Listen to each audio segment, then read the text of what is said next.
שבת מנוחה, כל העם איתן בה יזכו לרוב שמחה. Shalom.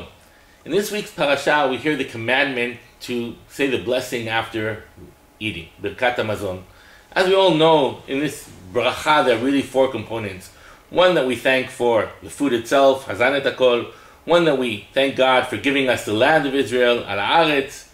And one that the third one, we thank God for Yerushalayim, or request Him to continue building Yerushalayim, Bonei Yerushalayim, Amen.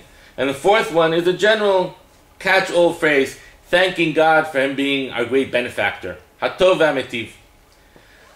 Chazal in Masechet Brachot have one opinion saying that there are two components of these bracha. Three are from the Torah, and one is a decree of Chachamim. The first three, moving from thanking God for the food, to thanking Him for the land, thanking Him for Yerushalayim, this funnel going from the general to the specific is one theory, one direction. The second one is the general catch-all phrase, thanking Him from everything. One from the Torah, the first three, and the other general is from Chachamim. The Gemara elaborates more and says that this fourth bracha was instituted after the total destruction of Eretz Yisrael. When the soldiers slain at the city of Beitar at the end of the Bar Kokhba revolt, when the revolt was harshly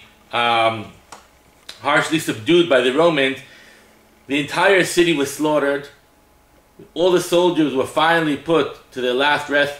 They were brought down to the Jewish burial. That's when Chachamim said, let us thank God for this little mercy, for the fact that we can bury our dead. The Meshech Chochmah asked, why is that reason to bless? And why is that reason to mention it daily in our blessing for our food? We have to remember the dead of the destruction of Beitar, the end of the Bar Kokhba revolt. That's what we have to remember every time we eat bread? What's the point?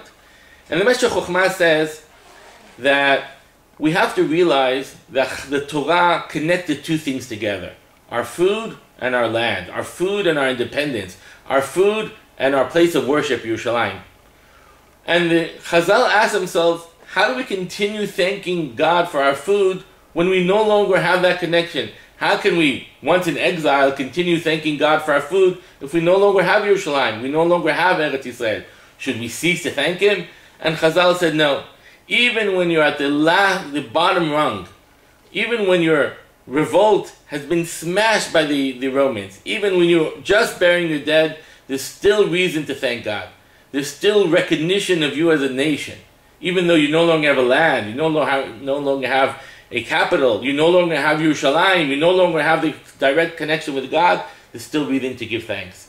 And Birkat Hatov v'Ametiv is there to remind us that our thanks to God is not dependent on where we are, but rather dependent on who we are.